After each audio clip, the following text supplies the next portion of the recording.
Iglesia Katolika, mao ang katilingban sa mga binunyagan nga tanan, ngaming ila sa Santo Papa sa Roma. Nagisugo ni Jesucristo sa pagmando dinhi sa yuta, aron kitang tanan makapahimulos sa gingharian sa Dios.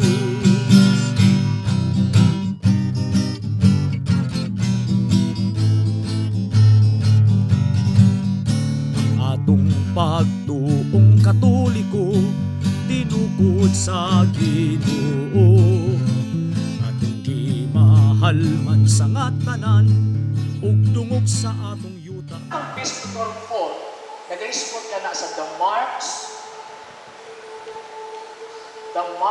of the true church,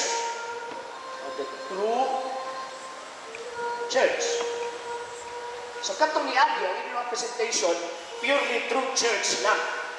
Karon ato ang itakel, ato ang tawag ka ng iskutan, ang marka sa matuod nga simbahan.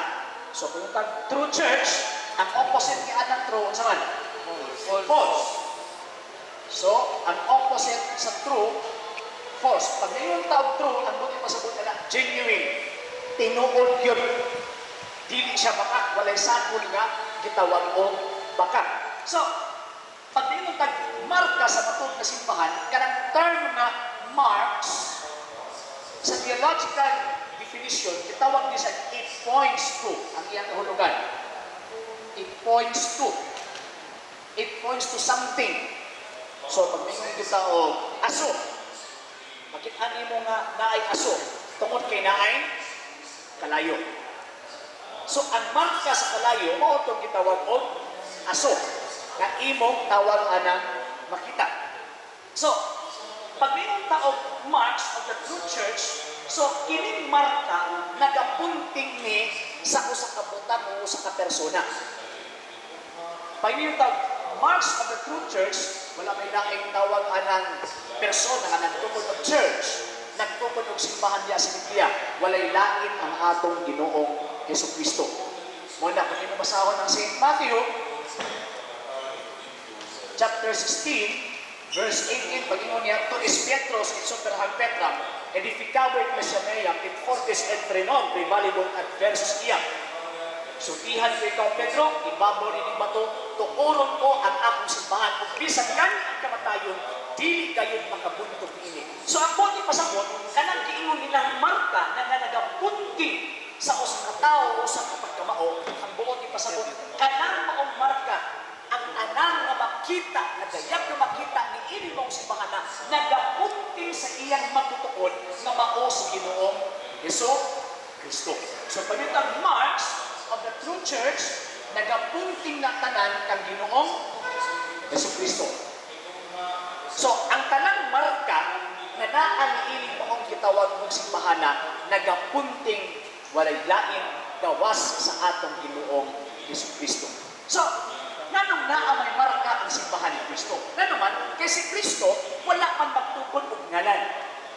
Diba? Pag-ingon niya, sultihan ko ikaw, Pedro, ibabaw din bato, tukuron ko ang akong simbahan. Wala gid siya mingon nga, tukuron ko ang pangalan sa akong simbahan. So si Kristo, wala siya magtukod og ngalan sa simbahan. Apan ang iyang gitukod, simbahan mismo. Society, sosyudad, kapunungan, asembleya, nga ang Diyos mismo, siya mismo, maoy nagtawag ni ini. So, ang buti pasabot, nganong na ay marka ang simbahan ni Kristo, tungkol kay ang esensya, ang kinaiya, ang pagkamao ni ining mga simbahan na haon yun sa iyang pagtutukod na mao si Ginoong Jesucristo. So, karon, yung sa mga pagkabalo na naagimarka ang tawag ng simbahan ni Kristo. Kung atong tanawon ang balaang kasulatan, atong tukion ang balaang kasulatan, makita nato nga ang Diyos hilig yun mohimo og mga marka og mga timaan. Anong pagpadayag na naa ang iyang presensya? For example, katong gitawag og lunok aron maluwas ang tao. Kung sa katimaan dito manaan ang presensya aron luwas ang tao. Kung si timaan mo makita. Ang panglunok. Ang panganod, dili panganod. Ang dili po bangaw.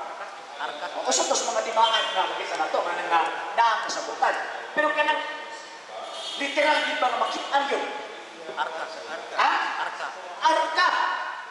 Mismo ang Diyos ng pagbuhan o arka. Sa panahon ni Moises, unsa may timaan o timailan na ang presensya Diyos? Ang arka sa kasabutan.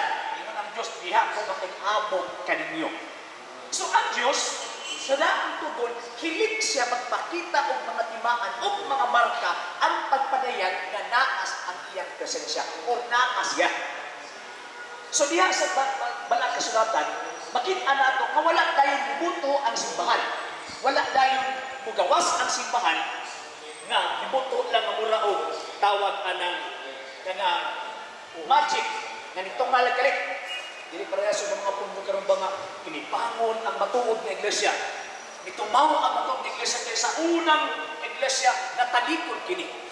Dili na mao. Ano man kay ang matuod na iglesia niagi og proseso. Kiun sa mga proseso. Muna kung makita nato ang Daang Testamento, nakita nato nga ang mga timaan na gipanghimo sa Dios pagpadayan nga naa siya. Luwason niya ang tao mo na iyang katuyuan. Mao nga ang daang tukon atong basahon ang Daniel 2, kapitulo 2, verse 44, Daniel chapter 2, verse 44. Sa panahon ni ining mga haria, ang Diyos magtukod o ginharian na dili gayon malumpat.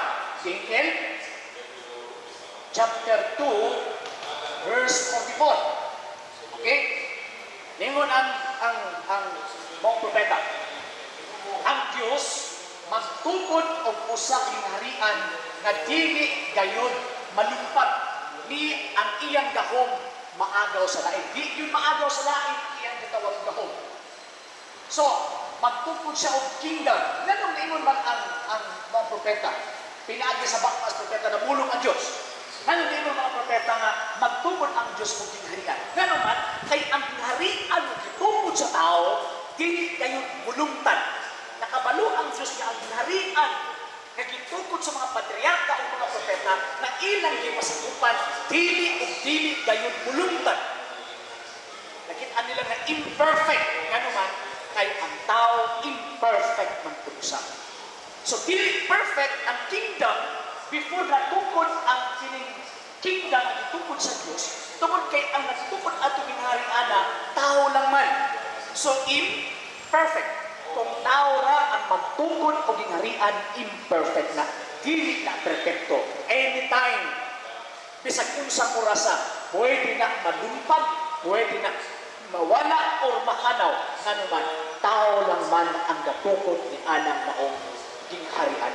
Pero, sumala kay Propeta Daniel, ang Diyos magtukod o gingharian na dili gayon malumpag. So, ang buti pa sabihin ang Diyos magtukod ng harian, ang buot ni pasabot, ang kingdom na iyang tukoron perfect, perfecto.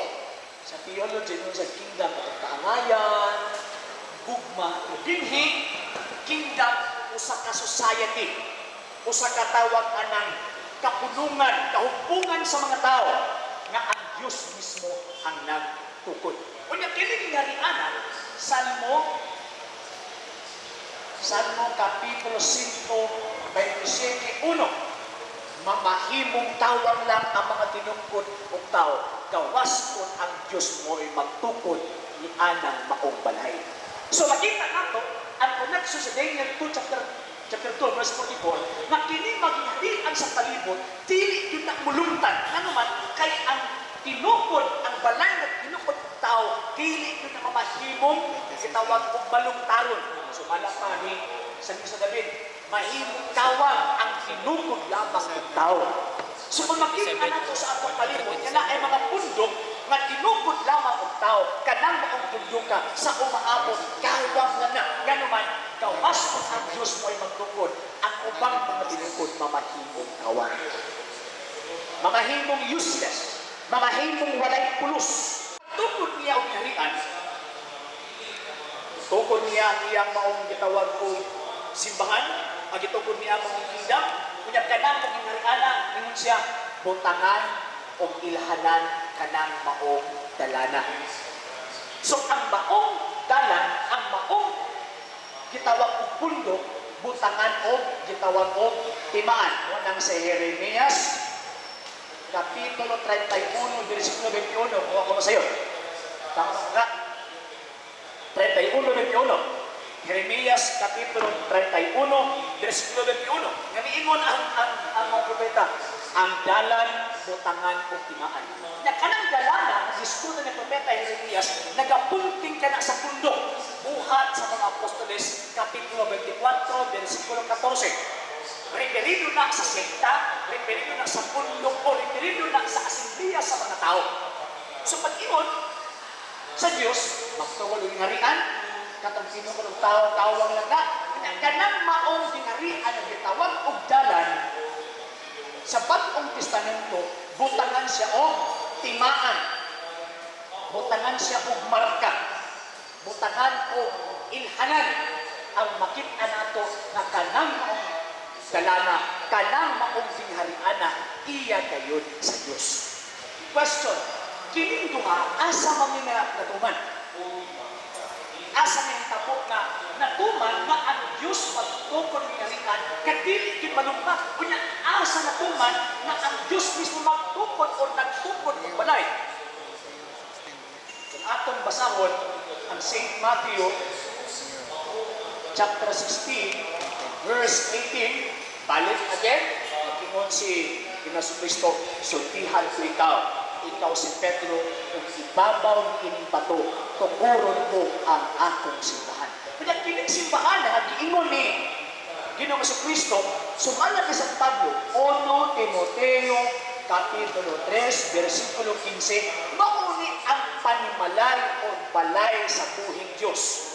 Nitakbo sa Salmo 127:1 na ang Diyos magtukod ng balay.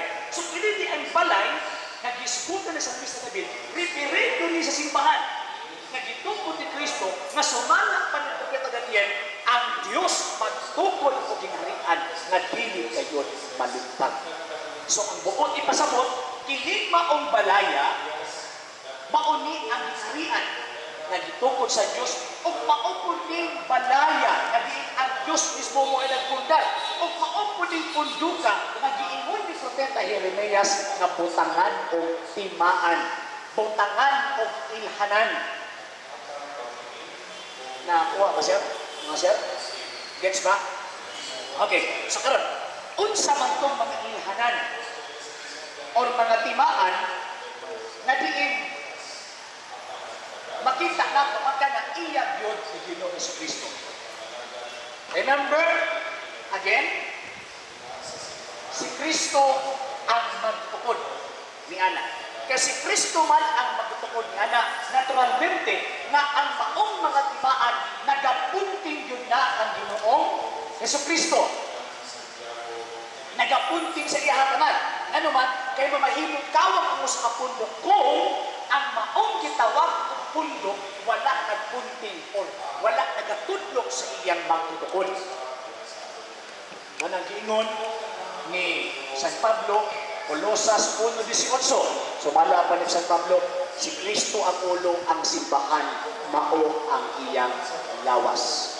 So ang buot ipasabot, tanang kinaiyan ining maong Kristo, naa ining maong iyang mga timaan. O ang tanang mga timaan, nagatudlok, nagapunting mismo ang Kristo, nga naman, kay siya man ang ulo, ni ining lawas na mao ang iyang simbahan. So kung sa man itong mga tibaana, nga nagapunting kay Kristo, pinakauna, mauling kitawang o one. Kining word na o kining markang one sa atong simbahan o sa kinika corporate one. Ang buong ipasabot, unity. Pasabot kini siya o unity. Nagkahiusa. Nga naman, kaya sa Biblia, si Kristo nagtukod og usa lamang ka iglesia. Wa siya magtukod og duha, tulo, daghang iglesia. Usa lang yun ang iyang itukod. Ingon siya, I will build my church.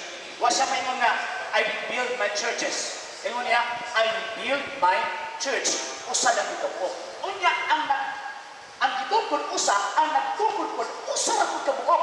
Dili duha, dili tulo, dili upat, dili lima. Kung dili usa lang yun kabuok ang magtukod. Karon, giun sa pagsabot, sa mga apostol, mahitungod ni atong usa ang nagtukod o ang usa ang gitukod. Si Apostol Pablo, ningon, Episo, Kapitulo 4, versikulo 4 hanggang 5. Kay kita may usa lamang ka Ginoo, usa ka pagtuo, usa ka bunyag. So ang buti pasabot, paingon ta og 1, referido na sa unity, nagkahiusa. Nga naman, kay bisan kita daghan og tawag anang bahin, apan usa lamang kita kalawas. 1 Korinto, Kapitulo 12, versikulo 12. Bisan daghan ang bahin, apan usa lamang kalawas nga mauning gitawag og simbahan. So ang unang marka sa simbahan na gitugon ni Kristo ang pagkausa o ang pagkahiusa. For example, naatay usa kapag tulunan, usa kapag tuo. Kung unsa ang ato ang gina-recite na kredo hindi sa Davao, maupod na ang kredo nga atong gi-recite sa ubang mga nasod, particular ang sentro sa ato ang gitawag ng pagdamahanan sa atong simbahan, mao ang Roma. Kubato ganina, atong ginalintok, bisan na dire, Bisaya man pagdito, sa atua, atong ginalintok sa lingwahe sa atong simbahan. Motong Latin, Credo in Onum Deum, Patrem Omnipotentem, Creatorim Caeli Terri. Nagatuo ako sa usa lamang ka Dios, magbubuhat sa langit ug sa yuta. So, ang buti pasabot, kung unsa ang pagtuo nga gihuptan nato din sa Pilipinas, maupo na ang pagtuo nga gihuptan sa mga Katoliko sa tibuok kalibutan. Wala nagkawatak-watak ang pagtuo. Pero question, kining maong pagtuuha mo sangkot yun ni kang Kristo. Kaya na may uban na oo, nitudyo sa apostolic teaching, subay, sa gitawag o nakasulat sa Biblia, pero ang inang pundok wala na hiusa sa tinuon kaptong origin ni anang maong pagtulunganan. For example, ang ubang mga pundok na ay nagtuo sa Santissima Trinidad. Ang Holy Trinity, apostolic teaching na siya. Ang Santissima Trinidad, usa na ka-apostolikan nga pagtulunan. Ilang ditudlo. Pero unsa may tawag ang question nito? Ang pinakadawang question, kaptong na tudlo. Tinuod nagtudlo siya og teaching, mahitungod sa pagtulungan sa mga apostol, apan ang iyang connection, ang iyang pagkawali, wala na hiusa, wala na himong usa dito sa origin na maotong sa panahon ni Ginoong Jesucristo. Nga naman, kay wala siya nahisakop sa usa ka gitawag og government. Pagdumala sa usa lamang kay gitawag og pastor, di ba imong sila sa Kristo? Naapa ko yung mga karnero nga wala ni ining turila. Kuha ko sila niya, akong usahon. Ubos lamang sa usa lamang ka pastor. Kanang word nga pastor, usa na ka Spanish term na ang buti pasabot, magbalantay. Ubos lamang sa usa ka magbalantay. Dili buha, dili tulo. Karon, si Kristo, kabalo man sa kabisan kay uban sa mga apostol physically. Kanang makita na to nga magdakaw-dakaw, mag-uban-uban yun. Kung nagtudlo ang San Pedro, aron ay magdumala sa usa ka simbahan. Remember na ay 12, pero isa na yun ang iyang gitudlo na maoy magdumala. Aron na ay gitawag og usa kapag gitawag og pagdumala. So, one church, nagapunting kang Ginoong Jesucristo. So, usa na kamarka. So, pag natin mga pundok na wala ni ining mga markaha, kanang pundok ka, dili na iyan Kristo. Second, holy.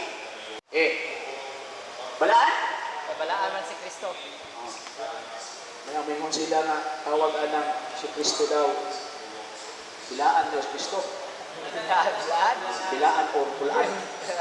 Kiningon daw si Santa Basi ang hilong nga. Pulanon ka sa lupain tanan. o bulaan mo sa isa pa, bilang ako, ha? Ingon kong bilaan nila, oy, bilaan ka sa babae.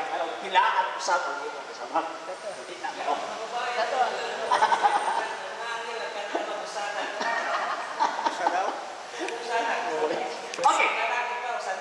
Okay. Okay.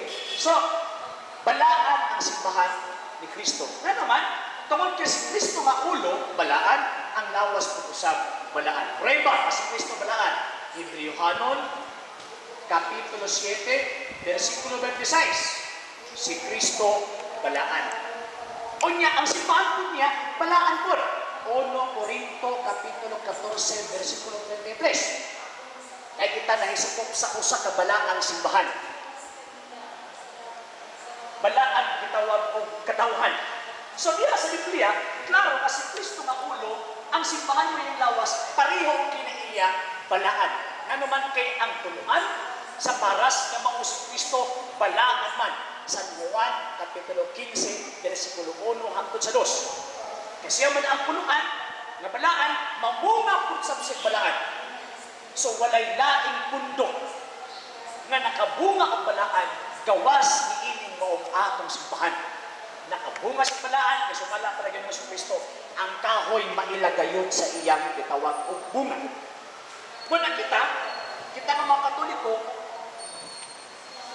mituo, matinon, anong mituo, na kining simbahan na iyan ng Kristo, ano man, kaysa tanang simbahan sa timog kalibutan, only the Catholic Church, o sa lamang ang simbahan, na mao ang simbahan Katoliko, na nakaproduce, o kitawag o balaan, ang simbahan Katoliko ra, walay lain. So, ino man sila nga, kung tinungod pa ng balaan ng simbahan Katoliko, nga naman lagi, nga daghan magkaayong mga badlungon, diha sa kitawag o pesuhan. 99% kananaas na Bicol, sa tuwas Davao, kananaas na Bicol, puro gina mga Katoliko ang naadiha. Yes, correct. Almost 100%. Ano may mga 100%? Kaya kanang mga uban din na Katoliko, Iglesia ni Cristo, Pentecostal, Baptist, kanang Apriso, ang kanang ilang mga pastor, mga ulaw na sila nila ang kunon, may ilang membro. Pero ang sa tuwa, ako ang kunon nga naman, kay tinungkod pag yun nga ay mga Katolikong badlungon. Pero question, mao ba na'y basis ng mahimong mawala na ang pagkabalaan sa simbahan ni Kristo? Dili, nga naman, kay ang matuod na kahoy, mailagayod sa iyang gitawag kong dahon. Kung ang matuod na kahoy, puro lang ganit na, ang matuod na kahoy, ang iyang mga dahon, naagin yung mga green, katong mga maayong dahon, naapod sa gitawag kong mga layak. Kaya tinukod mo sa kahoy. Pero katong kahoy ng plastic, puro lang yun to green, wala yun to'y layak. Mula sa atong simbahan, tinukod na naagin yung mga badlungon. Nga naman, tungkol sa hinungdan na kanang maong kitawag simbahan na tinukod kayon. Pero katong upang simbahan na way badlungon, kana simbahan na plastic na. Dili na tinuod na simbahan ni Kristo. Wala nakaproduce o tawag anang balaan. Nga naman, kay wala man sila'y gitawag ko mga makasal. Kisang mo na itong tawag anang mamahimong balaan. Kapto na kahimog sala. Kisa ihang gitawag makahimog ang sala. Kaya mubalik ka sa Diyos. Muna makaangkon ta sa Krasyan makasantos. Makaangkon ta ni anang maong pagka-gitawag ko balaan. So, apang simbahan, ang simbahan na gitawag ni Kristo, usa, sunod, balaan. Kay ano man, kay ang magtukod na si Kristo, balaan man usap. Ikatulo, ang simbahan ni Kristo, Katoliko, Catholic. Gikan na sa duha ka pulong, kata o hulos. Pag-ingon og kata throughout, pag-ingon og hulos na hul. Sa payutag kata hulos, Catholicos o Katolikos, ang puti pasabot, throughout the whole, maluktanon, nilokop sa tibuok kalibutan. Nga naman, kay ang katuyuan ni Kristo, again, balik na sa Matthew, chapter 16, verse 18. Naging mo si Christ, et fortes entre non prevalibus adversus iam. Bisan ang ganahaan sa impyerno, di kayo makabuntog ni ini. Ano di man makabuntog? 1 Timoteo Mateo kapitulo 2 bersikulo 4, kay ang katuyuan sa Dios ang tanang tao maluwas. Mula sa Mateo 8:19, katuyuan ni Kristo nga ang maong sipahan ipaluob sa tibuok kalibutan. Nga naman, kay siya mismo namulo na ang tanang katawhan naa sa tibuok kalibutan. Muna nga ipalukop, malukpanon, question, nakalukop bawat pagyon. Roma, kapitulo 1, versikulo 7 hanggang 8. Ingon pa na sa Pablo, nagpasalamat ako kaninyo diya sa Roma, kahit tungod ka sa inyong pagtuo, nakailap sa tibok kalibutan ang maong pagtuo. Tungod kaninyo, nakailap sa tibok kalibutan ang maong pagtuo. So, ang buot ipasabot, ang iluod ka iya ni Kristo, makailapon. Asa magsugod nga nagsugod pag pagkailap, magsugod sa 33. 30 Nga naman, kaya na ako magpundok karoon nga ni kailap mo sa tibok kalibutan, pero nagsugod niya itong 1914. Na may pundok karon na tawag anang ni kailap sa tibok kalibutan, nagsugod ni atong 1517. Mao na kinahanglan ang awon Catholic tinuod ang simbahan ni Kristo. Number 1, Catholic in time. Mao na tan-aw na to ang kining mong simbahan na nagsugod pagkailap, sugod ni atong 33. Dili ni atong 1517, dili ni atong 1914, dili ni atong 1872, ni atong 3380. Nagsugod ang pagkailap sa matuod na simbahan ni Kristo. So, Catholic in time. Pagkahuman, Catholic in teaching. Anytime ni. Sunod, Catholic in teaching. Kaya ay mga pagtuo karon nga ni kailap, gihugtan nila, pero kanang pagtuon na nagsukad ni abto pagtukod ni Kristo. Wan nagbasa sila og Biblia na ay uban na ilang gipangkopya. Unsa man ang ilang gipangkopya? Kanang Santisima Trinidad, gikopya nila na. Si Kristo matuod nga Dios, matuod nga tao, gikopya nila na. Kanang ang Biblia pulong sa Dios, gikopya nila na. Ato ang mga pagtulungan. Pagtulungan mga simbahan ni Kristo kato nagsugod sa 33. So, ngayon dili matawag sila sa tawag ng Catholic in teaching. Ngayon naman, tungkol kay dili sila musako sa Catholic in time. Kaya ang ilang pagkatukod, wala na sa 33. Natukod pa sila around 19th century, 15th, 16th, 17th, 18th, 19th century. Samot na around 20th century. So, dili sila mo, itawag o pasar. Next, ang simbahan ni Kristo, apostolikanhon. The Apostolic Church. Kaya naman, dahil si Kristo nga nagtukod, apostol o pangulong pari sa pagtuo. Hebrewhanon 3:1. Siya apostol. Gipahimutan po una niya ang iyang sa iyang simbahan, at ang iyang gitukod ng simbahan, gipahimutan niya ang iyang mga apostol. Efeso kapitulo 2, versikulo 20. Unya sila, kining apostol o pangulong pari o kining mga apostoles nagtudlog pagtulunan manang kitawag apostolic teaching. For example, sa apostolic teaching, unsa man? Yan na, misa. Number 1 na, sa Kristo nagtupod, 26-26, San Mateo, gibuhat sa mga apostoles, buhat 2:45-46, adlaw-adlaw, gibuhat sa mga apostoles sa samang pulong gibuhat ni Kristo. 1 Corinto 11:25-26. Gibuhat sa samang pulong. Gikan kaniadto hangtod karon.